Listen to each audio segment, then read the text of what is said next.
भगवान भक्त की परीक्षा करते हैं। पहले अपने भक्त का सब कुछ छीन लेते हैं, सब कुछ। हाँ,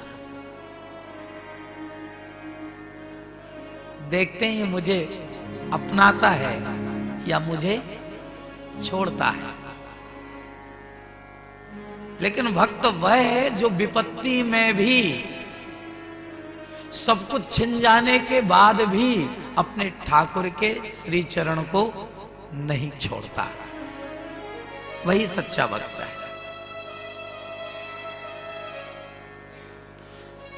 जिसमें ठाकुर जी की मर्जी, ठाकुर जी की मर्जी में जो अपनी मर्जी है, जैसे ठाकुर जी की मर्जी वैसे मेरी मर्जी। ध्यान देना, बहुत गौर से सुनो। एक संत जी थे,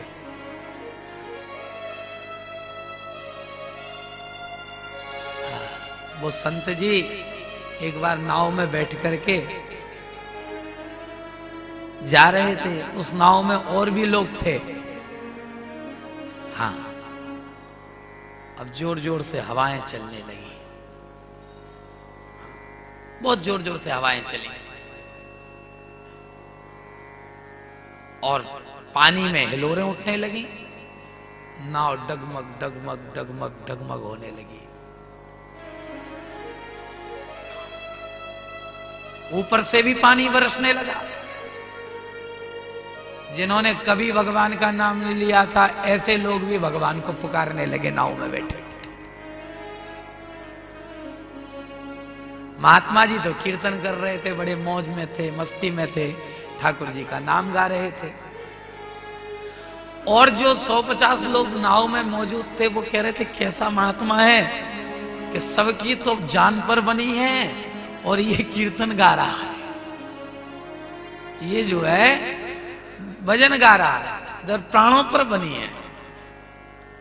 अच्छा, प्राणों पर बनी थी और वो कीर्तन गा रहा था, तब तक तो बात ठीक थी। लेकिन फिर इन्होंने मालूम क्या किया? इन्होंने नदी में अपना कमंडलू डुबाया, पानी भरा और नाव में डालना शुरू कर दिया।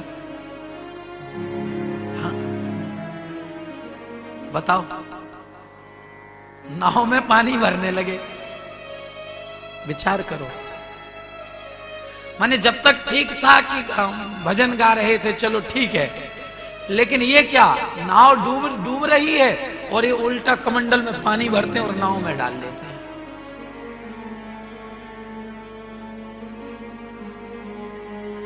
अरे ये तो बड़ा आश्चर्य है, ये क्या कर रहे हैं? सब लोगों ने उनको कहा, अरे महात्मा तू कैसा है? अरे तुझे शर्म नहीं आती? नाव डूब रही है, 100 लोगों की जान खतरे में है और तुम इसमें पानी भर रहे हो नाव में, क्या कर रहे हो? महात्मा कुछ नहीं बोले। थोड़ी देर बाद तूफान शांत हो गया, हवा रुक गई, जल में हिलोरें बंद हो गई, नाव किनारे पर लग गई, सब लोग उतर गए। अब महात्मा जी उस नाव में से जो पानी भर गया था उसे कमंडलू में भर भर के और नदी में डालने लगे। सब लोग बोले कैसा पागल महात्मा है? ये कर क्या रहा है? सब उल्टा। जब नाव डूब रही थी तब तो नाव में पानी भर रहा था, अब नाव किनारे लग गई, सब उतर गए, तो अब नाव को खाली कर रहा है। किसी ने पूछा, अरे महात्मा आखिर ये तुम कर क्या रहे थे? हमारी समझ में नहीं आया। बोले हम तो वही कर रहे थे जो हमारा भगवान करना चाहता था। बोले मतलब? बोले जब नाव डूबने लगी, हवाएं चल रही थी, तूफान उठ रहा था, पानी में जो है लहरें उठ रही थी, तो हमने सोचा हमारे गोविंद की मर्जी है कि नाव डूब जाए, सो हम उनकी हाँ में अपनी हाँ मिला रहे थे, पानी डाल रहे थे उसमें। और बोले जब तूफान शांत हो गया, हाँ, जब तूफान शांत हो गया, हवाएं रुक गई, लहरें बंद हो गई, नाव किनारे लग गई, तो हमने उसकी हाँ में फिर हाँ मिलाई कि चाहता है नहीं कि नाव डूबे, इसलिए उसको मैं खाली कर रहा हूं। मैं तो हाँ में हाँ मिला रहा हूं बस, और मैंने क्या किया है? न मैं रहूं मेरे ठाकुर, न मैं रहूं न मेरी कजा रहे, और बस तू रहे और तेरी रजा रहे, और मुझे कुछ नहीं चाहिए। तेरी रजा में मेरी रजा है। ऐसे एक संत थे, एक शहर में एक वेश्या रहती थी, उसकी बड़ी भारी कुटिया थी। वो वेश्या बड़े भारी महल में रहती थी, उसका जो है वो घर था वहाँ, और उसके यहाँ रोज नाच गाना चलता था, शहर से बड़े बड़े लोग आते थे। और उसी शहर में एक संत आ गए न जाने कहाँ से, और वो संत आए तो संत ने देखा सब जगह कहीं उन्हें जगह नहीं मिली, वेश्या के घर के बगल में ही खाली जगह पड़ी थी, और वहीं उन्होंने अपनी कुटिया बना ली, आश्रम बना लिया। अब वेश्या के यहाँ चलते राग रंग,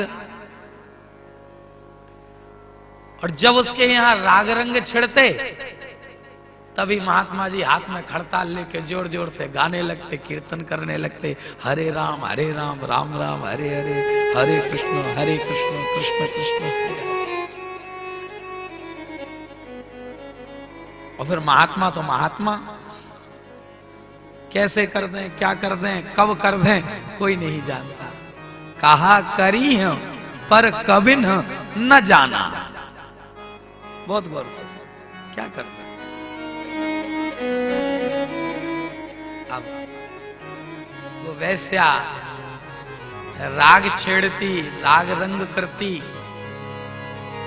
और इधर महात्मा शोर करना शुरू कर देते, सो उसमें विक्षेप होने लगा उसे।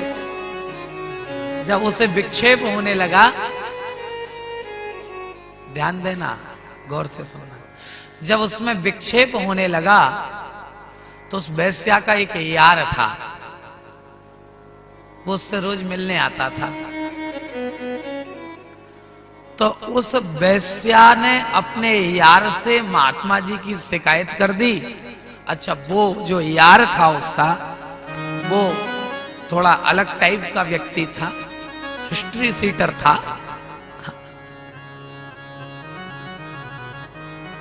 उसको लगा कि अरे ये हमारी प्रेमिका है, इसको ये बाबा जी तकलीफ देता है, मैं इसको छोड़ूंगा नहीं, इसकी कुटिया को मैं आग लगा दूंगा। अब महात्मा तो महात्मा, आज रात्रि में उस वैश्या का यार आया और पलीता बांध करके उसमें मिट्टी का तेल डाल के महात्मा की कुटिया को आग लगा दी। अब कुटिया जलने लगी धू धू करके। महात्मा ने सोचा, अरे कुटिया जल रही है, लगता है मेरे गोविंद की यही इच्छा है।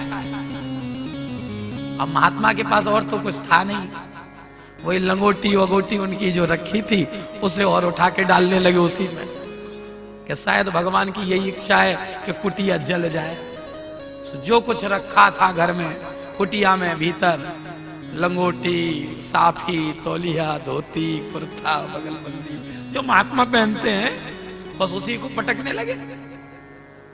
अब जैसे उनने उसको पटकना शुरू किया, सो आग और ज्यादा बढ़ी, और आग इतनी बड़ी कि आग उस वेश्या के महल के किसी पर्दे ने पकड़ ली। अब संत की कुटिया तो जल ही रही थी, अब वेश्या का महल और जलने लगा धू धू करके। वेश्या को लगा मुझसे कोई बहुत बड़ी गलती हो गई, मुझे ऐसा नहीं करना चाहिए था। वेश्या दौड़ी दौड़ी गई, सो क्या देख रही है, इधर तो कुटिया जल रही है, महात्मा हाथ में खड़ताल लिए हैं और प्रेम से गा रहे हैं, जय सिया राम जय जय सिया राम, जय सिया राम जय जय सिया राम, जय जय सिया राम, जय सिया राम जय सिया राम, जय जय सिया राम, जय जय सिया राम, जय जय सिया राम, जय सिया राम, जय जय सिया राम, जय सिया राम, जय जय सिया राम, जय जय सिया राम, जय जय सिया राम, जय जय सिया राम, जय जय सिया राम, जय जय सिया राम, जय जय सिया राम, जय जय सिया राम, जय जय सिया राम, जय जय सिया राम, जय जय सिया राम, जय सिया राम, जय जय सिया राम, जय सिया राम, जय जय सिया राम, जय जय सिया राम, जय जय सिया राम, जय सिया मोचन कृपा निधान, संकट मोचन कृपा निधान, संकट मोचन कृपा निधान, संकट मोचन कृपा निधान, जय सिया राम, जय जय सिया राम, जय सिया राम, जय जय सिया राम, जय सिया राम, जय जय सिया राम, जय सिया राम, जय जय सिया राम, जय सिया राम, जय जय सिया राम, जय सिया राम, जय जय सिया राम, जय जय सिया राम, जय सिया राम, जय सिया राम, जय सिया राम। महात्मा कीर्तन गा रहे थे, खड़ताल बज रही थी, कुटिया में आग लगी हुई थी, महल भी धू धू करके जल रहा था। वैश्या ने सोचा मेरे से गलती हो गई, मैं क्षमा मांग लूं। वैश्या जाके उन महात्मा जी के चरणों में गिर पड़ी, हे महात्मा जी मेरे से अपराध हो गया, मेरे से गलती हो गई, मैंने अपने यार से कह करके तुम्हारी कुटिया को आग लगाई, मुझे क्षमा कर दो। अरे महात्मा बोले मैं क्या करूं, है? मैंने क्या किया जो मुझसे क्षमा मांग रही हो? हा? अरे तेरे यार ने मेरी कुटिया में आग लगाई तो मेरे यार ने तेरी कुटिया में आग लगा दी, ये यार यार की लड़ाई है, लड़ने दो, आओ तुम तो मेरे संग कीर्तन करो। हाँ।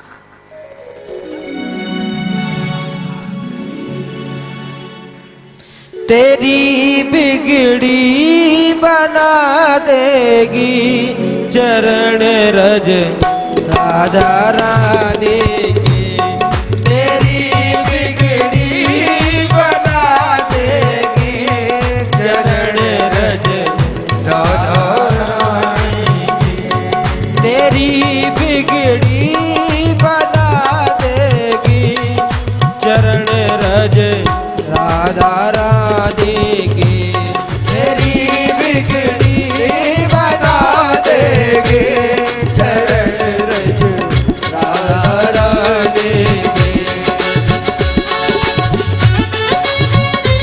आधे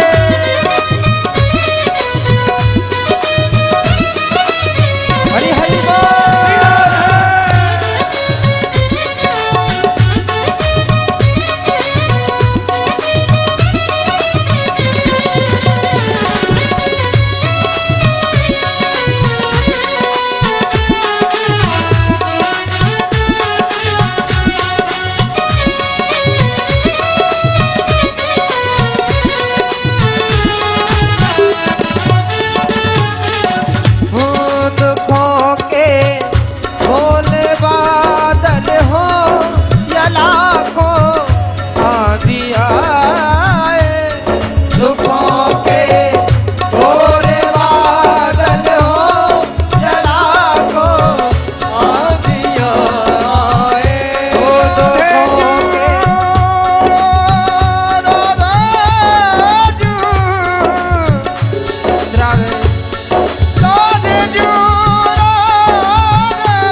राधे राधे जय राधे राधे राधे राधे राधे राधे जय राधे राधे राधे राधे राधे राधे जय राधे राधे राधे राधे राधे राधे जय राम श्याम श्याम श्याम श्याम श्याम जय श्याम श्याम श्याम श्याम श्याम श्याम जय राधे राधे राधे राधे राधे राधे जय राधे राधे राधे राधे राधे राधे जय राधे राधे राधे राधे राधे राधे जय राधे राधे राधे राधे राधे राधे जय श्याम श्याम श्याम श्याम श्याम श्याम जय श्याम श्याम श्याम श्याम श्याम श्याम जय राधे राधे राधे राधे राधे राधे जय राधे राधे राधे राधे राधे राधे जय राधे राधे राधे राधे राधे राधे जय राधे राधे राधे राधे राधे राधे जय राधे राधे राधे राधे राधे राधे राधे राधे राधे राधे राधे राधे राधा वल्लभ लाल की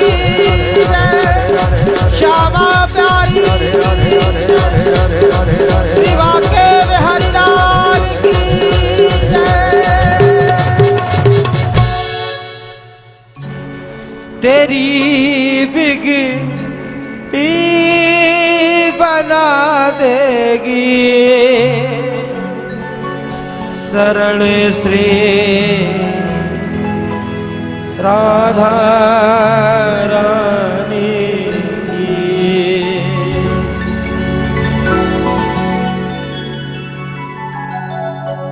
आज जब श्री विदुर जी ने विदुरानी जी से ये कहा कि अब हमारे घर ठाकुर जरूर आएंगे, तो आज विदुरानी बड़ी प्रसन्न हुई, बड़े कातर भाव से पूछने लगी, हे प्राणनाथ कब आएंगे?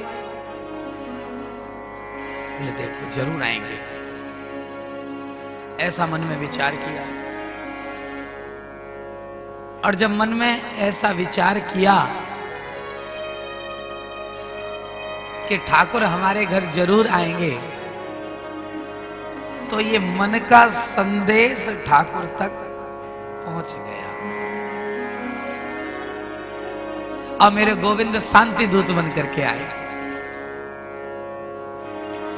गोविंद की स्वागत के लिए दुर्योधन ने कपटपूर्ण मैत्री का परिचय दिया, तोरण द्वार सजवाए, बंधनवार लगवाए,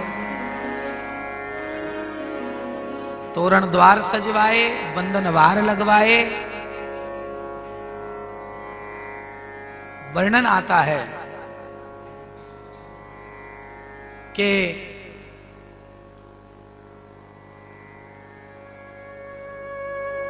आज जो है सब कुछ तैयारियां करी, इत्र के छिड़काव किए, पुष्प लुटाने के लिए छतों पर बिठा दिया नर नारियों को, स्वयं पूजा की थाली, आरती की थाली लेकर के पहुंचा। लाखों लोगों की भीड़ लगी है, हर कोई कृष्ण की एक झलक देखने के लिए, हर कोई गोविंद की एक झांकी देखने के लिए उतावला है कि ठाकुर जी की झांकी हमें।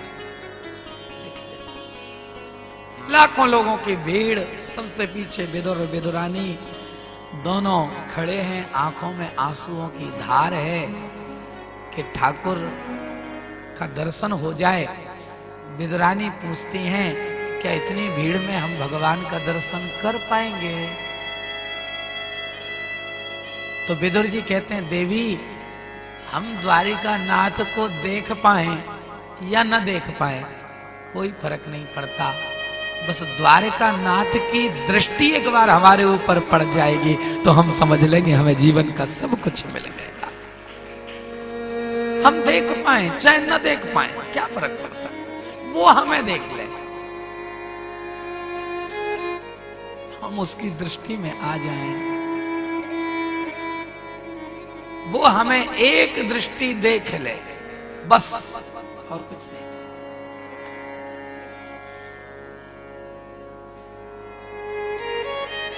और उसने एक दृष्टि देख लिया ना, बस हम समझ लेंगे कि हमें हमारे जीवन का सर्वस्व मिल गया। इतनी चर्चा दोनों आपस में कर ही रहे थे कि गोविंद ने दृष्टि घुमा करके देखा, और जब दृष्टि घुमा करके देखा तो सामने विदुर जी खड़े हुए थे। भगवान ने उतरती हुई आरतियों को नहीं देखा, बरसते हुए फूलों को नहीं देखा, किए गए इत्र के छिड़काव को नहीं देखा, तोरण द्वार वंदन वारों को नहीं देखा। वो तो उस भरी भीड़ में केवल एक ही चीज देख रहे हैं, कहीं मेरा भक्त मुझे दिख जावे, कहीं मेरा विदुर मुझे कहीं दिख जावे। और इतना सोचा ही था भगवान ने कि उसी क्षण भक्त और भगवान दोनों के नेत्र मिल गए और श्री विदुर जी कहने लगे, देखो देवी, गोपाल हमें देख रहा है। आज विदुर जी के हृदय रूपी समुद्र में आनंद रूपी हिलोरें उठने लगी और जो है उनके आज हृदय रूपी वन में उनका मयूर, मन रूपी मयूर पंख फैला करके नृत्य करने लगा।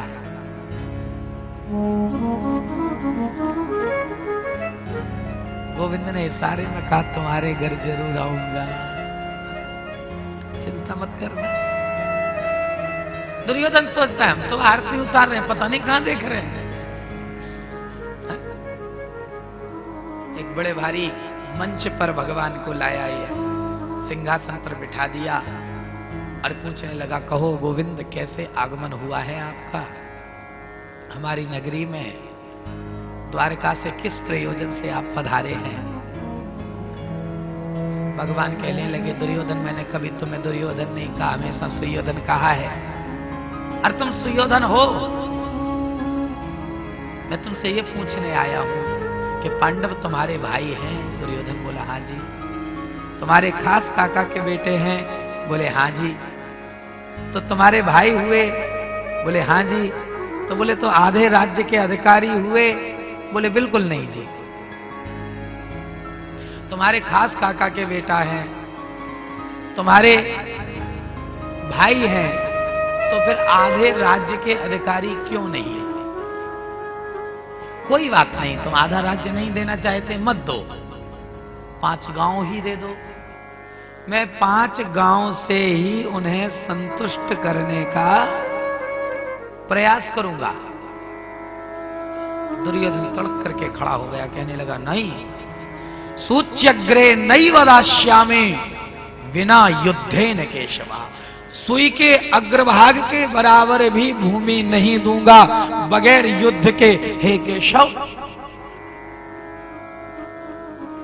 यदि सुई के अग्रभाग के बराबर भी भूमि चाहिए तो उसके लिए युद्ध करना पड़ेगा। भगवान बोले, दुर्योधन तुमने अभी युद्ध की विभीषिका को देखा नहीं है। न जाने कितने माताओं के माथे का सिंदूर उजड़ जाता है युद्ध से, न जाने कितने बच्चे अनाथ हो जाया करते हैं युद्ध से।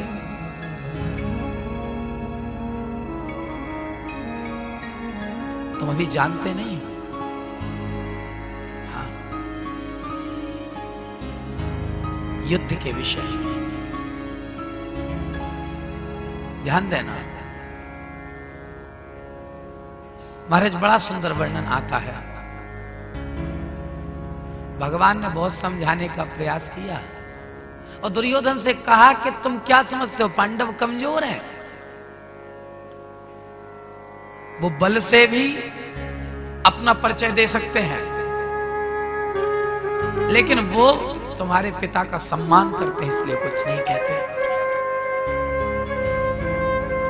और तुम यदि युद्ध चाहते हो दुर्योधन, तो युद्ध जरूर होगा। उसी समय धृतराष्ट्र ने दुर्योधन का हाथ दबा दिया। अरे भले आदमी, किससे क्या बात कर रहे हो, ये सोच तो लेना चाहिए, ये द्वारकाधीश हैं। तो तुरंत ये गिरगिट की तरह अपना रंग बदलने लगा और कहने लगा प्रभु गलती हो गई, बचपन से ही थोड़ा उद्दंड स्वभाव का हूँ, तो पता नहीं क्या क्या बोल दिया। अच्छा ये राजा राजपाट की बातें बाद में होती रहेंगी। मेरी माता गांधारी ने 56 प्रकार के भोग बनाए हैं, चल करके जो है पहले भोजन करिए फिर बाद में बात करेंगे। भगवान बोले दुर्योधन, भोजन दो परिस्थितियों में होता है, भोजन करने वाले के पेट में भूख हो या भोजन कराने वाले के मन में श्रद्धा हो। तुम्हारे मन में श्रद्धा नहीं है तो मेरे पेट में भूख नहीं है। क्यों? आप तो द्वारका से सीधे यहां आए हो, क्यों भूख नहीं है? तो कहने लगे मेरा निमंत्रण तो विदुर जी के घर है, उन्होंने मेरा निमंत्रण किया था कि जब भी आप यहां आवें तो पहला भोजन हमारे घर होगा। हाँ, विचार करो, सोचो, जिस सभा से अपमानित करके विदुर जी को बाहर निकाला गया था, आज उसी सभा में, बल्कि उससे कहीं बड़ी सभा में भगवान ने विदुर जी का नाम लेकर और उनके आमंत्रण को स्वीकार करके विदुर जी के मान को चारों दिशाओं में और ज्यादा बढ़ा दिया। इसीलिए तो मेरे द्वारिका नाथ को सब भक्त वत्सल कहा करते हैं, भक्त वत्सल है। आपको मालूम है जब भगवान ने ये कहा कि विदुर के घर मेरा निमंत्रण है, सारा नगर एकत्रित था वहां, राज्य का हर एक व्यक्ति मौजूद था वहां और सब जो है भगवान की तरफ देख रहे थे। और जब भगवान ने कहा कि विदुर के घर मेरा आमंत्रण है, तो जो लोग विदुर का उपहास करते थे कैसे राज्य से निकाला गया, ऐसे लोगों की दृष्टि भी भगवान की तरफ से घूम करके श्री विदुर जी की तरफ चली गई। मायने क्या? जो उपहास करते थे, जो गलत समझते थे, उनकी दृष्टि गई विदुर के ऊपर कि बताओ द्वारिका नाथ ने इनका आमंत्रण स्वीकार किया। और जो भगवान को मानते थे, थोड़ा बहुत भी ठाकुर जी के प्रति उनका विश्वास था, आज ऐसे हजारों नगरवासियों की दृष्टि विदुर जी के ऊपर नहीं पड़ी, श्री विदुर जी के चरणों के ऊपर गई कि विदुर जैसा भक्त संसार में बिरला ही होता है। यदि इनके चरणों का ध्यान हम कर लेंगे तो शायद हमें भी द्वारिका नाथ मिल जाएंगे। इसलिए चरणों की ओर देखा, हमें भी मिल जाएंगे चरण, कि हमने सुना है भक्त का चरण पकड़ लेने से भगवान मिल जाते हैं सज्जनों माताओं। विदुर जी की आंखों से आंसुओं की धार बहने लगी। हे गोविंद, जिस सभा में मुझे अपमानित किया गया था, आज आपने उसी सभा में मेरा मान बढ़ा दिया है। आप जैसा दया का सागर गोविंद संसार में कोई दूसरा हो नहीं सकता। आप कृपा निधान हो, आप दया निधान हो, आप जगत गुरु, जगत के नियंता, जगदीश्वर हो मेरे ठाकुर। इशारे में विदुर जी ने पूछा, मुझे ये तो बताओ कि मैंने आपका निमंत्रण कब किया? इशारे में पूछा, कब बुलाया मैंने आपको? भगवान ने इशारे में कह दिया, विदुर, भक्त मुझे अपने मुख से बुलाए ना बुलाए, एक बार मन में इच्छा कर ले कि भगवान मेरे घर आ जाए, बस उसी समय मैं अपने भक्त का आमंत्रण स्वीकार कर लेता हूं। सो मैंने कर लिया।